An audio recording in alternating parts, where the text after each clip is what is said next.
Hello everyone, कैसे हैं आप लोग सभी के सभी। एक बार फिर से आप सभी का स्वागत है आपके अपने यूट्यूब चैनल विजन बैंकिंग पे। उम्मीद है सभी अपने घर में सेफ होंगे, सुरक्षित होंगे। एसबीआई क्लर्क 2022 प्रीलिम्स एग्जामिनेशन कैसे चल रही है आप सबकी तैयारी? एक अच्छे जोश के साथ, एक अच्छे तरीके से आपकी तैयारी चल रही होगी, ऐसा उम्मीद करता हूँ। आईबीपीएस पीओ प्रीलिम्स में बहुत सारे बच्चों का सिलेक्शन नहीं हो रहा, तो उसका डिजेक्शन कहीं ना कहीं मन में है, बट उसी एनर्जी को स्टोर करके एसबीआई क्लर्क में लगाना है। क्योंकि कहीं जब अगर आप चेक करोगे ना, तो आपका एसबीआई क्लर्क का रिजल्ट आईबीपीएस पीओ रिजल्ट के पहले आएगा। फाइनल रिजल्ट की बात करें तो अगर आईबीपीएस पीओ नहीं भी हुआ किसी रीजन की वजह से, तो जब तक आईबीपीएस पीओ का रिजल्ट आएगा, आप अगर एसबीआई क्लर्क में अच्छी मेहनत कर लोगे तो आपके पास ऑलरेडी जॉब होगी आपकी। तो जब आईबीपीएस पीओ का रिजल्ट आएगा ना, फाइनल रिजल्ट, तब आपके मन में वो नहीं रहेगा अच्छा यार थोड़ा सा और मेहनत कर लेते तो हो जाता। फिलहाल इस सेशन में बात करेंगे। बहुत सारे बच्चे पूछते हैं कि कौन सा मॉक टेस्ट बेहतर है। मैं आपको पहले ही बता चुका हूं, आप कोई सा भी मॉक टेस्ट लगाओ, अगर आपका लेवल उस पर्टिकुलर एग्जाम लेवल का क्वेश्चन है तो शानदार है। लेकिन अभी कुछ कमेंट्स ऐसे आ रहे हैं कि टेक्स्ट बुक में कुछ बच्चे के नंबर 70s आ रहे हैं, कुछ 65 बता रहे हैं। बहुत सारे बच्चे ने ये भी कमेंट किया कि उनका ऑली बोर्ड में कितना जा रहा है। बहुत सारे बच्चे अलग अलग प्लेटफॉर्म के बारे में बता रहे थे कितना जा रहा है।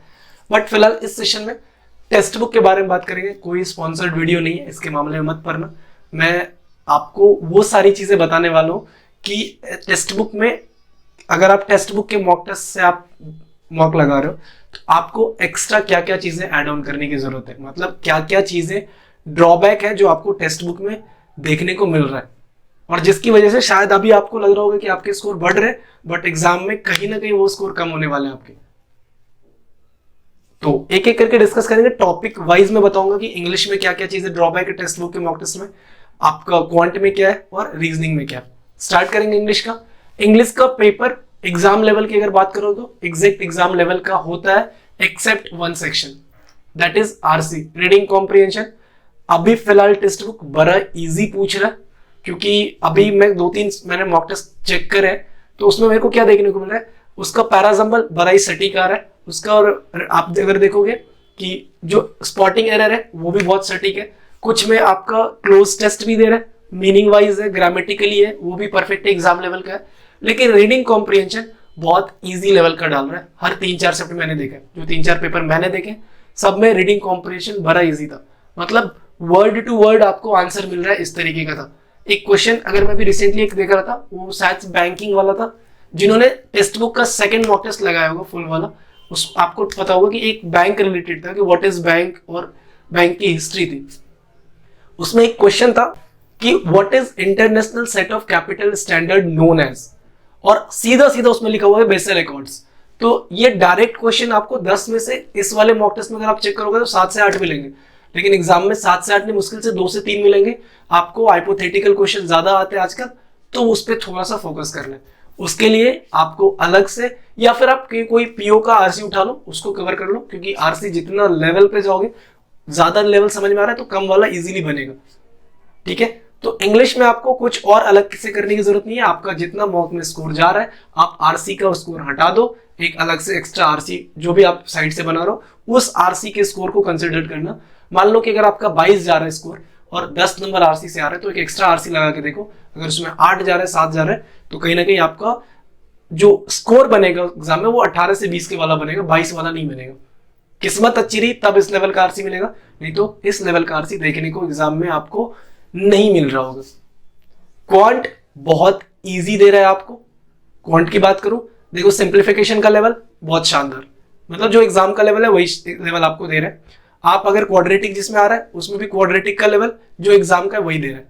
बात करेंगे नंबर सीरीज की, तो नंबर सीरीज में एक ड्रॉबैक ये है कि जितने भी आप मॉक टेस्ट लगोगे आपको 4 से 5 मैक्सिमम बता रहा हूं पैटर्न पे ये इन्होंने क्वेश्चन डाला हुआ है। आपसे 1 मिनट के अंदर अंदर, अगर आपने 3-4 मॉक टेस्ट लगाए टेक्स्ट बुक के, जब आप 5वां मॉक टेस्ट लगाओगे तो आपसे 1 मिनट के अंदर अंदर आपके 5 नंबर सीरीज बन जाएंगे। क्यों? क्योंकि वो पैटर्न को बार बार रिपीट कर रहे हैं। आपने देखा होगा कि उनके 4-5 पैटर्न, पहला डबल डिफरेंस, दूसरा multiplied by 1 + 1, multiplied by 2 + 1, multiplied by 3 + 1 and so on. अगला 1 का स्क्वायर +2 का स्क्वायर +3 का स्क्वायर +4 का स्क्वायर, इस तरीके से डिफरेंस मिल जाएगा आपको, और 2 डिफरेंस पे बेस्ड क्वेश्चन होते हैं। यही 3 से 4 आपके लिमिटेड पैटर्न्स पे आपको बार बार प्रैक्टिस करवा रहा है टेक्स्ट बुक। बट जरूरी नहीं है। और टेक्स्ट बुक में वैल्यूज भी छोटे होते हैं, 1 2 3 5 ऐसे करके वैल्यूज दिए हुए हैं। एग्जाम में आपको छोटी वैल्यूज नहीं मिलेंगी, आपको बड़ी बड़ी वैल्यूज मिलेंगी। पैटर्न शुड बी डिफरेंट, ऐसा नहीं कि इन्हीं 3 4 पे आएगा, इन 3 4 में से भी आएगा, लेकिन अलग पैटर्न, जो ज्यादा पैटर्न है, जो ज्यादा मल्टीप्लिकेशन वाला है, उस तरीके का भी आपको देखने को मिलेगा। तो आपको क्या करना है, अलग से 50-100 नंबर सीरीज की प्रैक्टिस करनी है। डीए का लेवल मिक्स्ड देखने को मिल रहा है, कुछ में इजी आ रहा है तो कुछ में मॉडरेट भी है, मतलब डीए आप कवर कर सकते हो सिर्फ और सिर्फ इसी से। अर्थमेटिक अगर आपके 10 क्वेश्चन आ रहे हैं तो 7 क्वेश्चन, 6 से 7 क्वेश्चन ठीक ठाक लेवल, एग्जाम लेवल के, 2-3 क्वेश्चन इजी भी, बहुत इजी आ जाते हैं, जो कि आपके एग्जाम में भी आ सकते हैं। ऐसा नहीं कि एग्जाम में सारा क्वेश्चन डिफिकल्टी आएगा, मॉडरेट ही आएगा, इजी भी आता है। तो 5 6 7 अगर मैं बोलूं तो टेक्स्ट बुक के मॉक में आपका अर्थमेटिक इजी टू मॉडरेट जा रहा है, और 2-3 क्वेश्चन तो इतने इजी है कि आप ओरली बता दोगे पढ़ के, क्वेश्चन पढ़ते पढ़ते। और होता है क्लर्क के एग्जाम में, मेन एग्जाम की बात करो तो भी आपको कुछ क्वेश्चन ऐसे देखने को मिलेंगे। तो क्वांट में आपको बेसिकली अलग से नंबर सीरीज पे प्रैक्टिस करनी है। चाहो तो आप अर्थमेटिक का भी कुछ क्वेश्चन अलग से प्रैक्टिस कर लो, क्योंकि जरूरी नहीं है कि आप में इजी आए, क्योंकि 6-7-3 का रेशियो रख के चलते हैं कि इजी टू मॉडरेट, और इजी आपका पेपर दे देगा। नेक्स्ट आपका टॉपिक आता है रीजनिंग का।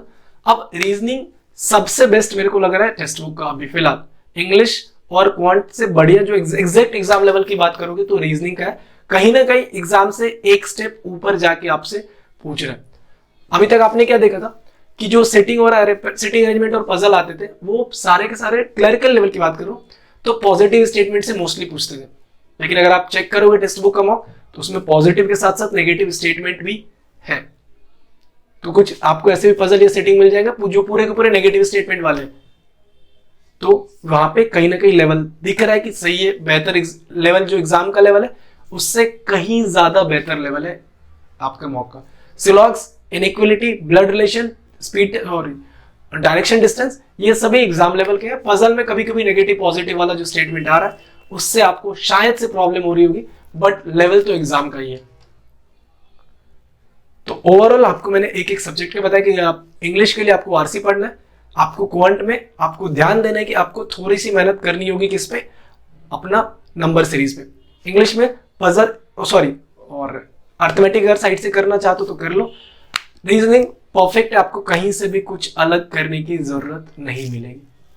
ठीक है, तो अगर आप भी मॉक टेस्ट लगा रहे हो टेक्स्ट बुक का, तो एक बार कमेंट्स में जरूर बताना कि आपके स्कोर कितने जा रहे हैं, और इंडिविजुअल सब्जेक्ट वाइज जरूर बता देना, सो दैट कि एक आइडिया लगे अच्छा कि लेवल आपका क्या चीज स्ट्रांग है, क्या आपका वीक चल रहा है। Then we will work on it together and will definitely find a way जिससे कि रास्ता सही हो पाए अपना।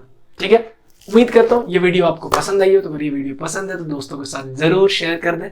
मिलते हैं नेक्स्ट सेशन में, till then take care, bye, thank you, keep practicing more and more, and all the best for your upcoming examination.